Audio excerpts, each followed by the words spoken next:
अगर बाबा केदारनाथ की पवित्र यात्रा पर जाने का प्लान बन रहा है तो ये जानकारी आपके लिए बहुत जरूरी है।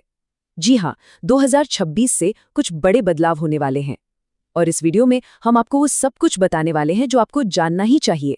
तो सवाल ये है कि आखिर बदल क्या रहा है। देखिए, ये जो नए नियम है ना, ये आपकी सुरक्षा को और बेहतर करने और इस प्राचीन तीर्थ यात्रा की पवित्रता को बनाए रखने के लिए हैं। मकसद बस इतना है कि हर भक्त को एक बहुत ही यादगार और अच्छा अनुभव मिले। तो चलिए सबसे पहले बात करते हैं यात्रा के इस नए स्वरूप की और समझते हैं कि इन बदलावों के पीछे का क्यों क्या है, मतलब इन्हें लागू करने की जरूरत ही क्यों पड़ी। अब देखिए, मन में ये सवाल तो आएगा ही कि भाई इन बदलावों की जरूरत ही क्या है। सदियों से जो परंपरा चली आ रही है उसे भला क्यों बदला जा रहा है। और सच कहूं तो ये एक बहुत ही वाजिब सवाल है। तो देखिए, इसके पीछे कई ठोस वजहें हैं। सबसे पहली बात तो सभी तीर्थयात्रियों की सुरक्षा सुनिश्चित करना, फिर इतनी बड़ी भीड़ को बेहतर तरीके से मैनेज करना, और हाँ, अगर कोई इमरजेंसी हो जाए तो ट्रैकिंग और मदद में भी आसानी हो, और इन सबसे ऊपर उस पवित्र जगह की पवित्रता और पर्यावरण को बनाए रखना। चलिए अब आते हैं सबसे बड़े और सबसे जरूरी बदलाव पर, अनिवार्य पंजीकरण। मतलब कि अब रजिस्ट्रेशन करवाना कंपलसरी है। ये आपका पहला कदम होगा और ये इतना जरूरी है कि इसके बिना धाम में एंट्री ही नहीं मिलेगी।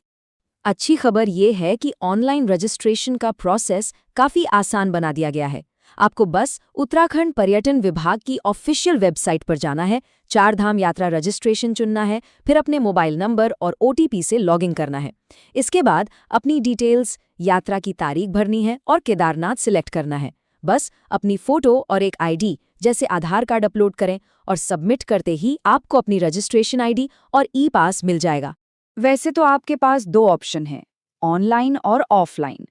ऑफलाइन काउंटर आपको हरिद्वार, ऋषिकेश, सोनप्रयाग जैसी जगहों पर मिल जाएंगे, लेकिन हमारी सलाह तो यही रहेगी कि ऑनलाइन रजिस्ट्रेशन ही कराएं। सोचिए, घर बैठे आराम से हो जाएगा, वरना पीक सीजन में लंबी लंबी लाइनों में लगना पड़ सकता है। तो ऑनलाइन ही बेहतर विकल्प है।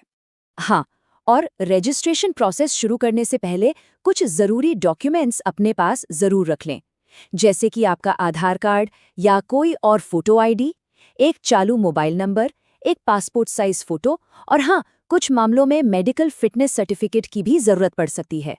ये सब तैयार रखेंगे तो काम फटाफट हो जाएगा। ओके, तो रजिस्ट्रेशन तो हो गया। अब बात करते हैं असल यात्रा की, पवित्र मंदिर तक पहुंचने के रास्ते और उस ट्रेक की। देखिए, जो पारंपरिक रास्ता है वो शुरू होता है हरिद्वार से, फिर ऋषिकेश, रुद्रप्रयाग, गुप्तकाशी, सोनप्रयाग और गौरीकुंड से होते हुए आप पहुंचते हैं केदारनाथ। पहाड़ों और नदियों के बीच से गुजरती ये एक वाकई में अद्भुत आध्यात्मिक यात्रा है।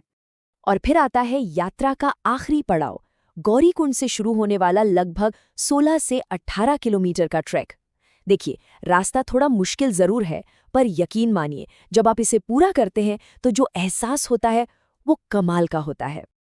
अब इस आखिरी चढ़ाई को पूरा करने के लिए भी कई ऑप्शन हैं। आप चाहें तो पारंपरिक तरीके से पैदल जा सकते हैं, या फिर अपनी सहूलियत के हिसाब से घोड़ा या पालकी भी कर सकते हैं, और हाँ, हेलीकॉप्टर की सुविधा भी उपलब्ध है। चलिए अब बात करते हैं एक और बहुत ही जरूरी नियम की, जो खास तौर पर मंदिर परिसर के अंदर लागू होता है। ये है मोबाइल फोन और फोटोग्राफी पर लगा हुआ बैन। जी हाँ, इस बात पर खास ध्यान दें। मंदिर परिसर के अंदर फोटो खींचना या वीडियो बनाना अब पूरी तरह से बैन है। ये नियम उस पवित्र जगह के माहौल और उसकी गरिमा को बनाए रखने के लिए बनाया गया है। और हाँ, इस नियम को हल्के में बिल्कुल न लें। इसे तोड़ने पर जुर्माना या फिर कानूनी कार्रवाई भी हो सकती है। तो बेहतर यही है कि इन गाइडलाइंस का पूरा सम्मान किया जाए। अब सवाल उठता है कि ये बैन लगाया ही क्यों गया। तो देखिए, इसका मकसद बहुत साफ है। पहला, मंदिर की पवित्रता और शुद्धता बनी रहे। दूसरा, बेवजह की भीड़ और अव्यवस्था न हो। और सबसे जरूरी कि जो भक्त वहां दर्शन करने आए हैं वो शांति से अपना पूरा ध्यान आध्यात्मिक अनुभव पर लगा सकें। तो चलिए अब आखिर में एक सफल यात्रा के लिए जो जरूरी बातें हैं, जो मुख्य नियम हैं, उन्हें एक बार फटाफट से रिवाइज कर लेते हैं। तो याद रखने वाली बातें क्या हैं? सबसे पहली, रजिस्ट्रेशन अब सबके लिए जरूरी है। दूसरी, रोजाना कितने लोग दर्शन कर सकते हैं, इसकी एक लिमिट तय की गई है। तीसरी, मंदिर के अंदर फोटोग्राफी और वीडियोग्राफी पर पूरी तरह से बैन है। चौथी, पर्यावरण का ध्यान रखते हुए प्लास्टिक का इस्तेमाल भी सीमित कर दिया गया है। और पांचवी और सबसे जरूरी बात, अपना यात्रा पास हमेशा अपने साथ रखें।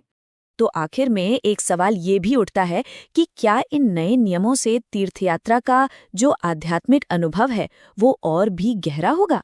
देखिए, ये सारे बदलाव इसीलिए किए गए हैं ताकि एक ज्यादा फोकस्ड और सम्मानजनक माहौल बन सके। और जब ऐसा होगा तो यकीनन ये अनुभव हर किसी के लिए और भी ज्यादा सार्थक बन सकता है। तो ये थी केदारनाथ यात्रा के नए नियमों से जुड़ी सारी जानकारी।